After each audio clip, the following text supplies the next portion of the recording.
So my first restaurant was Firefly in Panama City Beach. And in this restaurant, it held the highest standard of any restaurant amongst Panama City.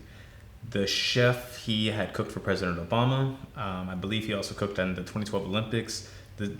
People in this restaurant, they were hyper meticulous on every detail. That was my first restaurant. They gave me a good shot after working at Waffle House and having no experience. And I eventually worked my way up to run their catering program at like 19 years old. So I wasn't cooking the majority of the food, but I was the person making sure everything was on the truck, everything was organized, and I was also helping the prep to make sure everything aligned. So they got this brand new, beautiful Firefly catering truck. We were used to use this disgusting van. They upgraded to this trailer, and they made it a big point, like, this trailer is not finished yet, like there's some exposed wood, you can't spill anything, just be as clean as possible. So we putting everything in there, and we had a 200-person catering. We had this giant double stack food warmer that had at least 6 courses for 40 people worth of food that we locked up and put and tied, and we get to the location, and the Cambro had fell. Like it just turned, and there's I was the person responsible for this. So our chef, he came in and he lost it. He lost it. But the first thing I said was like, that's on me. Like I tied it really tight to make sure it didn't fall forward. It didn't fall backwards. And the event went fine. The food was compromised. Nothing got contaminated. It just got spilled. So, but I go back to the restaurant, and everybody at the restaurant was really they were joking with me about like, oh, I heard what happened with your catering truck. But they mentioned to me that Chef Paul went and said to the line that, of course he came back to the restaurant, and the line's like, how the catering go? And they were like, yeah, well, the Cambro spilled of everything that we had. But the only person who took accountability was Leon. Conversations with Nicole.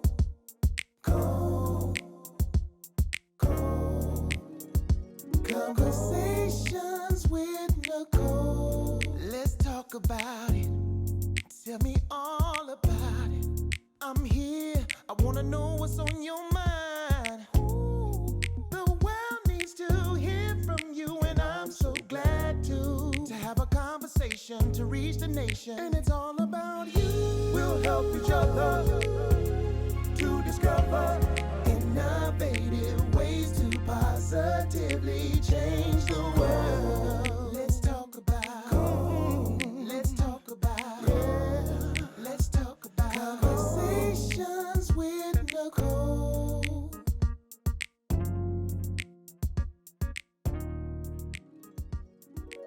I'm so excited and delighted to be here with Chef Leon Brunson. Yes, so tell me about your culinary story. Like, did you cook as a child, or how'd you get started on the culinary journey? I actually think the most interesting part about my culinary story is that I don't have that story up until I'm like 16. Okay. So everybody else, they're cooking with their mom. My grandma was teaching me how to whisk pan. It's like everyone, I feel like a lot of chefs have that. And I was a picky eater up until I was like, 16 in restaurants. Now, when you say picky eater, tell me what. Chicken nuggets, pizza, like chips. I wasn't eating fruit, vegetables, and my parents sounds like a toddler. Yeah, I just did not eat like that. But my mom couldn't cook. My dad was always busy working. My sister never learned how to cook. So our family just ate convenience food. And that was when fast food was incredibly cheap, and it was right next to our house. So we ate a lot of fast food growing up, and eventually got to a point where I needed to get a job. So I get a job at Waffle House. And when I say that's where it started, is Waffle House is what made me love cooking. So to keep it brief, they have a mark system. If you ever go to Waffle House, it's an open kitchen, but they don't have tickets. So what they'll do is they'll take plates, and they'll put these plates on the board, and they'll say mark and order scramble plate. And so your job is to take a condiment, and depending on where you place it on this plate and the orientation of it will depict what kind of order the egg cook is to look down and make. So if he sees that he has 2 jelly packets that are at the very bottom of this plate, one that's on the top left corner, he knows I got to make 2 scrambles, I have a ham omelet, and so my job is to take these plates and mark that system. Who knew? So yeah.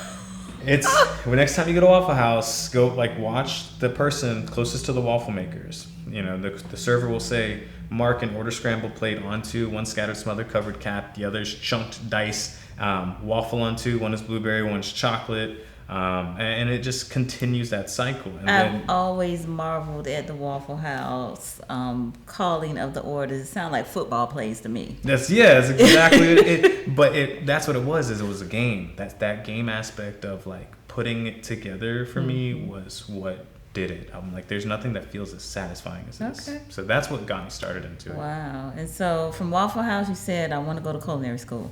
Well, essentially that when everybody's graduating, people were like, I want to be a doctor, I want to be an engineer. And I was like, well, I was playing saxophone. I had a couple scholarships at the time. And I'm like, well, I don't really think I want to do music like that. So let me try culinary school. But before culinary school, I begged the Firefly, the restaurant I mentioned earlier, I begged them for a job. I said, you guys are the best restaurant in town. There's not any competition. Your chef is like the best. I want a job here. And they laughed at me. They laughed because they're like, you have no experience. You're 18 years old and you're in the back of like the most cutthroat kitchen in Panama City. Mm-hmm. All right, come on. Like, we'll take you. So they gave me a shot. And then from there, I worked for 3 months and before I got even into culinary school. So when I got into culinary school, it wasn't like I was some green kid. I had already 3 months experience in the best restaurant in town and everybody knew that. So like, it was kind of weird because like people were like, oh, he's working at Firefly. I was like, no, like I don't know anything. I didn't start cooking till like 2 months ago. So, but yeah, then from that point I just went to culinary school and I just worked and I worked and I worked and I worked. Any shift that I could take, whether it be a Waffle House at 2 a.m, 3 a.m. on the beach, like I was taking any shift because it was an opportunity for me to get better as a cook. But then, you know, I kind of had a rough situation where my dad had a brain aneurysm. So 2014, he just completely random brain aneurysm. He was at home with my mom. So they had to take him to the hospital. And, you know, as I'm coming into the hospital to find out, like, all I know is my dad just got taken to the hospital. You know, I'm going through this hospital I've never been before. And then in front of me, you see, you know, a gurney with people brushing and clearing. And then you see, you know, my dad going into the MRI machine. So that whole experience changed everything. Our family, you know, he ended up having a full recovery. They flew him to Gainesville. He had a number of surgeries. And it was really a crazy experience. But he's in good spirits now. He's laughing, joking. So. Wow. So went to culinary school, and what did you find out about yourself during that experience? I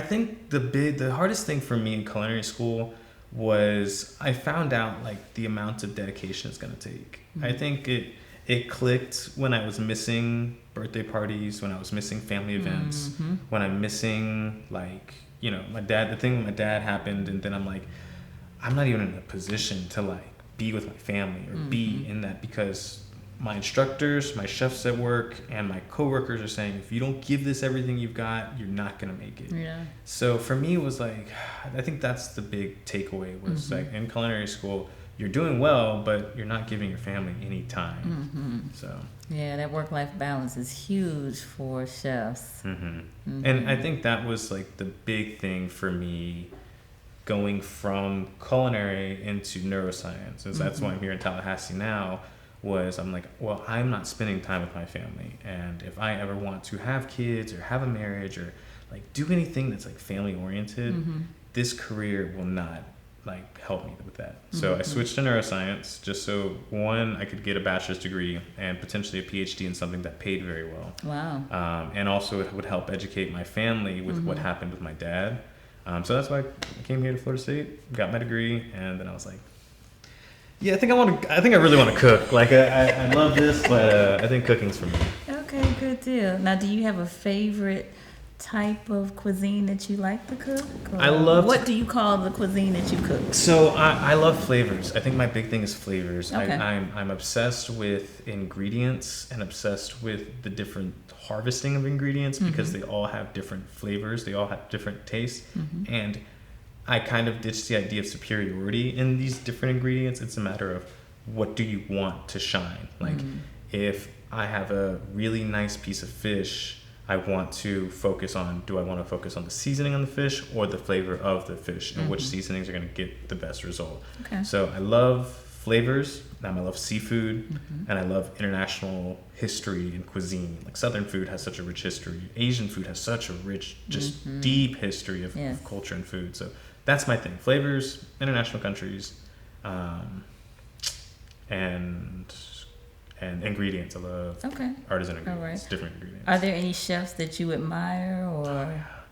Yeah, that's a long list. That's a long list. All right, give me maybe a top 5. Okay, no, top 5 that I admire. There's a gentleman named Chef Kwame. He had a restaurant in DC. He's a black chef who is James Beard winning chef with a cookbook called Memoirs of a Black Chef. Really great read. Nice. But he has basically capitalized on his brand and taking it, above and beyond. David Chang, he is a very successful businessman and chef from top to bottom. Goodness gracious, Naisha Arrington. Okay. That's good. That's a good 3. Yeah, that's a good 3. Okay. And so, what do you hope your food does for folks when they taste it? That's a good question. I really want people to feel like comfortable. Like one of my favorite things to cook is comfort food and just those warming foods and spices. So I really hope they feel comfortable, and they also feel like it's light, flavorful, like they're understanding the time that went into the recipes. Do you have any aspirations maybe to travel abroad and learn about some of these? You said international is something that you're interested in. So I actually, the international inspiration comes from my 2 trips to Japan. I played a game competitively called Dance Dance Revolution, and I've been playing this game for 18 years. I've qualified and I'm ranked 8th in the world. I just finished nationals a couple months ago. I got second. Yeah. Wait a minute. So, yeah. You are blowing me away. I would not have known that about you. That is amazing. Yeah. Congratulations. Thank you. That's like a big part of like everything that's got me here today. Like my restaurant is 100% funded by Dance Game members. So it's what got me in shape. I wasn't athletic as a kid. I played DDR, and the reason I'm in shape today is so that I can continue to be good at the game. Have you combined dancing and cooking at the same time? Not yet. Not yet. I'm thinking about a way to do it. But people who watch me in the kitchen, they're like, "Oh, you move the way you do because of DDR." So some people will say, "Oh, he already does." Wow. So what's the best advice you've ever received? I gotta say that changes sometimes, but it's one piece of advice I really love right now. Sean Brock, he's a wonderful Southern chef.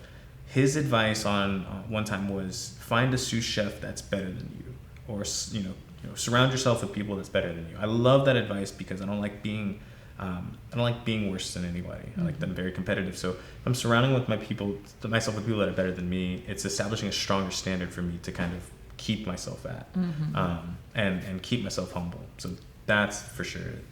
Nice. Now your mom is Mexican, and your dad is black. So how has both cultures kind of informed what you do?